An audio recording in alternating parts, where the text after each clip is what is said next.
दोस्त चला गया, कुछ नहीं पता उसके बाद। घर वाला मेरा अंदर कहाँ ले जाऊँ उसको? अब चुप करोगे? एक सेकंड,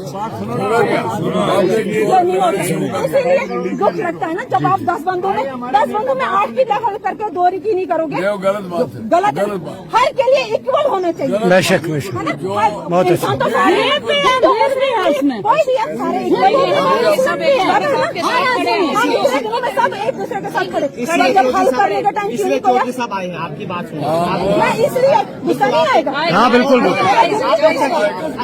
जायज है, आपका जायज है, आपका जायज है, जायज। हम आपके साथ हैं, हम आपके साथ हैं, जनमन है आपसे। सुनो आप चौधरी साहब की बात, सुनो आप, सुनो। जो इससे तबाह और बर्बाद हुए हैं, दिल को दहलाने वाला ये हादसा है। ये मामूली बात नहीं है, एक अपरूट हो गए, जड़ से उखड़ गए।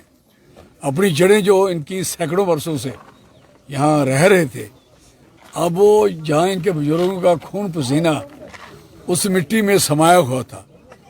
जिन घरों पे इन्होंने अपनी मेहनत मशक्कत से अपने पैसे लगा के घर खड़े किए थे, जो बाजार से मार्केट से कपड़े खरीद के यहाँ लाए थे, जो सामान खरीद के लाए थे, जो कर्जे और लोन लेके इन्होंने मकान और दुकानें खड़ी की थी, और जो बागवान हार्टिकल्चर से, एग्रीकल्चर से, उन डिपार्टमेंट से जो मदद लेके इन्होंने यहाँ अच्छे से बाग खड़े किए थे, और खुद से सेल्फ जो बाग आप देखोगे तो बहुत खूबसूरत, यहाँ आपको अखरोट के पेड़ मिलेंगे, बहुत बड़े अच्छे से पेड़ थे, जो मैं समझ सकता हूँ कि वो एक अखरोट कम से कम भी साल का 1-2 लाख रुपया इनको आराम से देता है जो। और उसके साथ बहुत सी चीजें हैं, बहुत से फ्रूट, आई नो ये सारे जानते लोकल लोग हैं। और अनारदाना यहाँ का फेमस है, आप जानते हैं, हर घर में है, और पूरे देश में अनारदाना यहाँ से जाता है।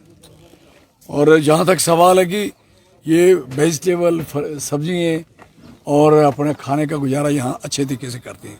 इनका रोजगार बड़ा अच्छा था। छोटी सी ज़मीन में कोई 150-200 कनाल ज़मीन इनकी गई है यहाँ से, और 150-200 कनाल में कोई कम से कम भी 28 घर चले गए, 28 फैमिली। और उसमें आप हिसाब करो 250-300 आदमी टोटली इफेक्टेड हो गया, जिसके पहले कुछ नहीं रहा। तो कहने का मकसद है, ये चीज़ 25 तारीख से हुई है। I am sorry for that कि अभी तक इन विचारों को वो टेंट में या कोई इन्हीं जगहों में गुजारा करना है क्या, और पतीले देख रहे हैं, इनके पतीलों में क्या चढ़ा, क्या डाला, क्या बनाया, क्या खाया। नहीं, ये सेल्फ सफिशिएंट लोग हैं, इनको काम, इनको इमीडिएट जमीन देनी चाहिए। और जितनी जितनी जमीन इनकी है, गई है, उतनी जमीन सरकार की इनको दे दो। सरकार है किसके लिए, इनको दे दी जाए। और हर बंदे को घर बनाने के लिए जो स्कीम है इनके पास है, वो स्कीम के मुताबिक कम से कम 5-5 लाख रुपया एक एक फैमिली को दिए जाए। अपना छोटा सा आशियाना थोड़ा सा तो खड़ा हो जाए, और साथ में 4-6 महीने का राशन इनको डाल दिया जाए। जो साल का राशन खत्म हो गया, इनका सारा राशन तबाह और बर्बाद हो गया, जो इकट्ठा करके जोड़ के रखा था, वो सारा मिट्टी हो गया है। मकान नहीं दिख रहा, तो आप सोच सकते हो कि कोई चीज़ दिख क्या रही है। ये मोटी मोटी चीज़ें जो आप देख रहे हो बाहर ऐसे पड़ी हैं, वो चंद ऐसे मकान हैं जिनके ऊपर से मिल गई, अदरवाइज कोई चीज़ इनकी वहाँ से दिख नहीं रही। तो मेरा कहने का मकसद है कि इमीडिएट इनको 5 लाख रुपया इमीडिएट और ज़मीन दी जाए, जितनी इनकी ज़मीन गई है। 150-200 कनाल का प्लाट ढूंढा जाए, वहाँ सबको बसाया जाए। इसी एरिया में बहुत ज़मीन है ज़मीन, और क्या है यहाँ। और दूसरा नंबर, ये हर बच्चे को, घर के एक आदमी को नौकरी दी जाए। जो कंपनियाँ चल खुली हैं, सरकारी नहीं दे सकते, कंपनियों में एक आदमी लगा दिया जाए, जो भी को काम जानता है उसके मुताबिक उसको रखा जाए, ताकि उनका कारोबार चले, रोजगार चले, रोटी चले। ज़मीन से तो कुछ निकलना नहीं। अब नई भी ज़मीन मिलेगी तो चलाने के बाद ही उसका बनेगा सिस्टम। मकान बनाते हैं, इनका बरस चले जाएंगे, सालों साल निकल जाएंगे। तो मेरी अपील भी है, रिक्वेस्ट भी है सरकार के आगे कि इसमें मौसम को देखते हुए, बारिश आ रही है, और बाकी जो अलाइन इसके नज़दीक जो गांव है, जो नज़दीक इसके घर हैं, जितने भी मकान हैं, और भी जो है, उनको भी रेड जोन डिक्लेयर कर देना चाहिए, और उनको भी फैसिलिटेट करने की तैयारी कर देनी चाहिए। और रात को बाहर नहीं रहने चाहिए परिवार, उनके मकानों में जो भी इंतजाम करना कैसे कराएं, लेकिन वो भी लॉस हो सकता है बड़ा। इतने बड़े टावर चले गए अभी भी टावर हिल रहा है ऊपर, एक ऊपर था, जमीन भी है। ऐसा ना हो जाए कि ये सारा, और ये भी ध्यान रखा जाए कि जो बिजली इन टावरों में कभी धोखे से कहीं पीछे से छोड़ी ना जाए, आगे पीछे से इसके तार को काटा जाए, इमीडिएट काट दिया जाए।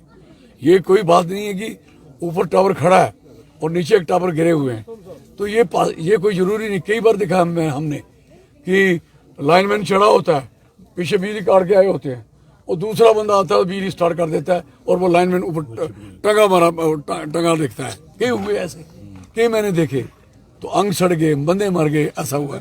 इसलिए यहाँ ये टावर इतना जबरदस्त होता है, इसलिए तो खींच लेता आदमी को 100-200 फीट। लोग पकड़ के चल रहे हैं इसको, आगे जा रहे हैं, सामान लेने जा रहे हैं। तो इसमें जितने का सामान है, कोई पैसे दें, 4 पैसे दें, दफा करें कम से कम। जब पूरी टोटली आराम हो जाएगा, बाद सामान निकालें।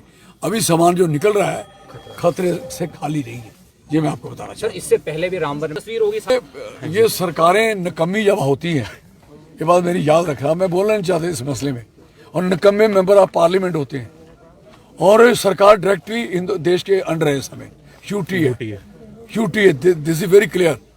जब आपकी यूटी बन चुकी है तो आप बताइए, ये यूनियन टेरिटरी है, तो union territory part of country का एक हिस्सा, कौन सा हिस्सा जो है ही उनका, अब जो डायरेक्टली इन्वॉल्वमेंट है उनकी, तो भेजे पैसे। और इसके साथ इलेक्शन हो रहा है, जहाँ इलेक्शन हो गया है, यहाँ इलेक्शन में कोई वोट ना लेगा ना भी देगा, 5 साल में होगा। लेकिन सवाल है कि election commission code of conduct लगा के रखा हुआ है, code of conduct. Election commission इसको सीरियसली ले, सीरियसली। और अगर आप मीडिया वाले, नेशनल मीडिया के हैं, तो ये खबर आनी चाहिए, नहीं तो आप भी धोखा करोगे। मेरे पास सुनो, मैंने कह दिया, अगर नहीं आई तो I am sorry for that. Election commission, और मैं लोगों को कहूँगा, ऐसे सारे घूमते रहते, बाद में जो मतलब की बारी है तो हो नहीं।